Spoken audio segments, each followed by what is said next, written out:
jump full speed ahead into our conversation. And I have the privilege of chatting online this morning with Mrs. Jewel Greene-George, who is representing the Tobago Writers Guild, and she is also a colleague here at Tobago Updates. Good morning, Joel, and welcome. Hi, good morning, and thank you for having me, Chanel. It's really good to be in Tobago while being in Barbados at the same time. Excellent. I mean, well, it's always a pleasure to sit with our colleagues and see, the diverse portfolios that we all hold, doing news, but also doing a number of different things. And for you, that has to do with leading the Tobago Writers Guild and all the work that surrounds that. Now, you guys have had the opportunity to attend CARIFESTA in Barbados this year, representing Tobago. Tell us a bit about that. Is it the first of its kind? And what does it say for the type of support that, literature and literary arts is receiving here in Tobago? Well, I have to say, this is the first time the Tobago Writers Guild, now as we're being called the Trinidad and Tobago Writers Guild, this is our first time in CARIFESTA, and we're looking to make sure it is not our last. But it says something extremely important for not just Tobago, but for Trinidad and Tobago and the literary arts, because as you know, it is quite a chore, quite a Herculean effort to get, the public to get the systems and the institutions to really give the literary arts a space and to recognize it as something that contributes to the economy. So we're here representing not just Tobago, although we have a very strong Tobago contingent on our panel. We're here to represent all the literary arts and the artists in Trinidad and Tobago, from Trinidad and Tobago, who are looking to make their mark in the literary scene across the Caribbean. Excellent. And tell us about what this participation in CARIFESTA 2025 in Barbados looks like for the Writers Guild. What type of events are happening?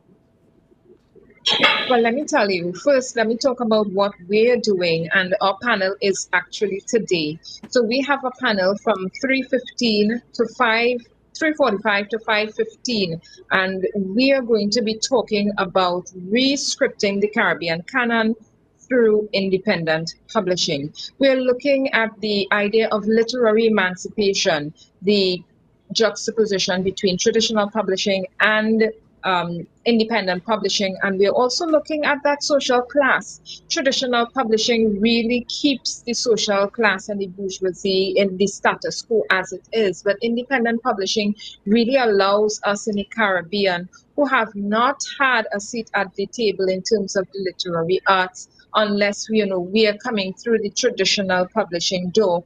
We have not had a really good seat there. And when we say traditional publishing, we're looking at when you are being paid to publish, right? So the Earl Lovelaces and the Norbacies, we're looking at them in terms of how they're doing their work, and they have a seat at the table. But when we look at the Caribbean, Trinidad, and the Tobago, we're looking at getting a bigger piece of that pie, and independent publishing does that for us. And we have on our panel two Tobago strong, right? We have Garnet Lawrence. He's an award-winning children's book author. He won the 2023 Bocas Lit Children's Prize. And we have Latoya Roberts. She is a three-time published book author. We do have Robert Gibson. He is a Bajan publisher, and he is heavily into independent publishing, from the editing process straight down to when you press, publish on Amazon. And I'm going to be on that panel. We're going to be talking about entrepreneurship. We're going to be talking about book marketing and how to get your books out there, and why it's important for us to budget, consider, and include book marketing in your consideration from the get-go, and not at the end of the process, but at the beginning of that writing process, to make sure you get a full bang for your buck.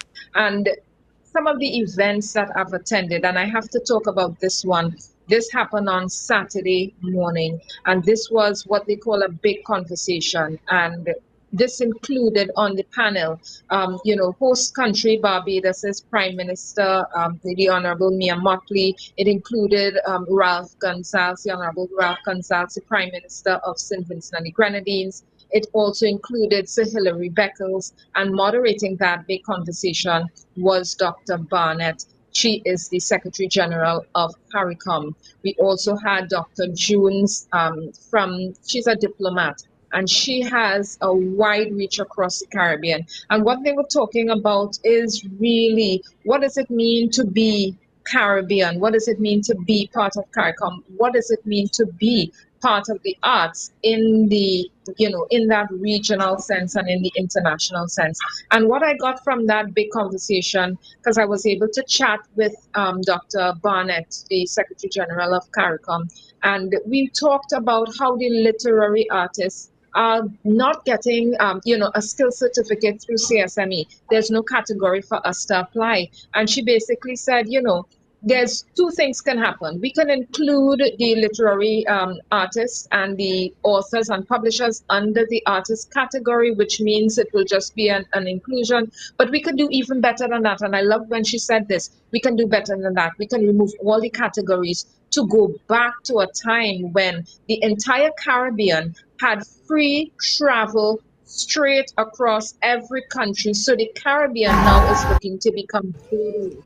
And this is not just for the literary artists or the artists. This is for everyone. So you could pick up your Georgie bundle and move to another Caribbean island, work and live and contribute. So now we become regional. Now we're really going to understand how and what our contribution and impact is as Caribbean nationals with that Caribbean passport, instead of simply talking about ourselves on a national or local level, which we love. We love our country, and there's a lot of pride there. But there's so much more to be gained when we remove those borders, right? Those marine borders, and extend it so it now becomes one state. And I love when she said that. But I have to include that, Prime Minister Mia Mottley, she did talk about the fact that we're looking at maintaining the Caribbean as a peaceful zone and a peaceful region. And I quote her when she says, for too long, the Caribbean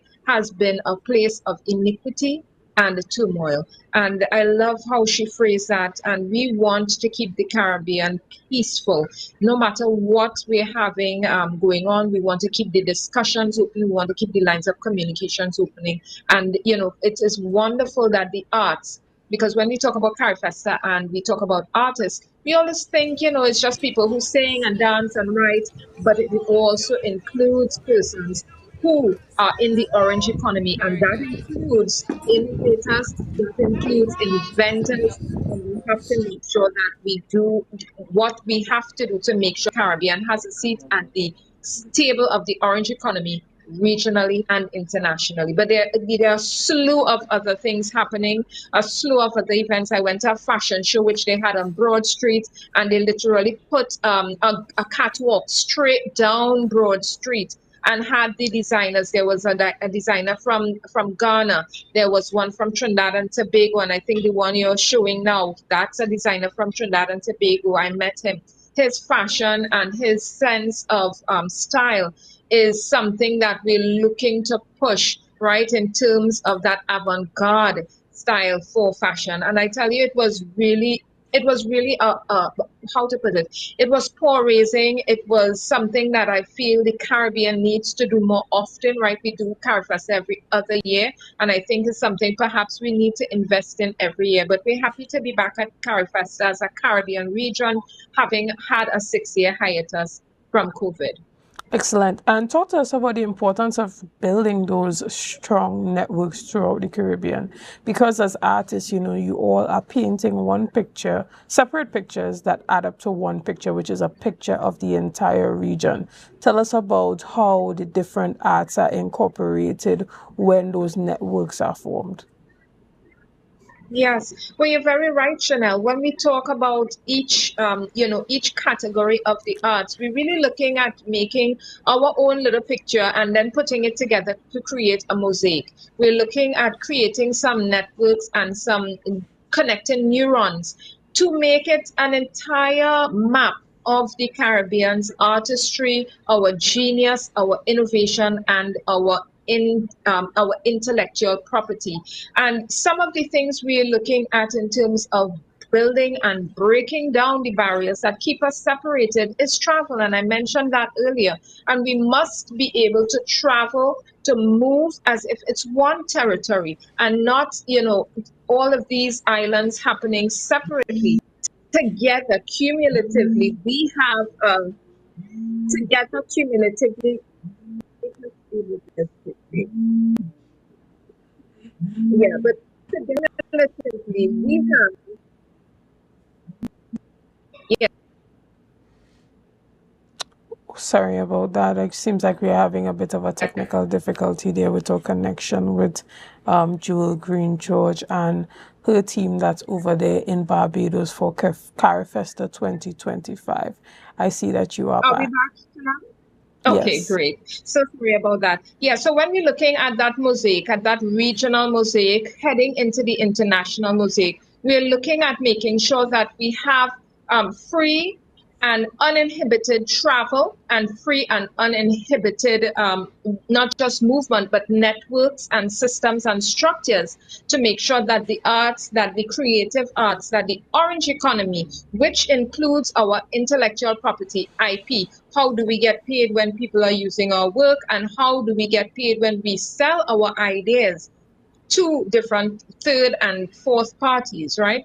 And when you asked about, how are we creating better networks, it starts at these festivals. It starts at CARIFESTA, things like CARIFESTA and CARIFTA, where we have regional people coming together and emptying our creativity into one pool, into one basket, mixing it up, and everybody gets to take something away from that, right? And that's one of the things I love about our Caribbean region. I really love about Trinidad and Tobago, about it. It's such a melting pot. It's such a pool of creativity. I tell you, it's one of the most amazing things we can participate in and continue to participate in as Trinidadians.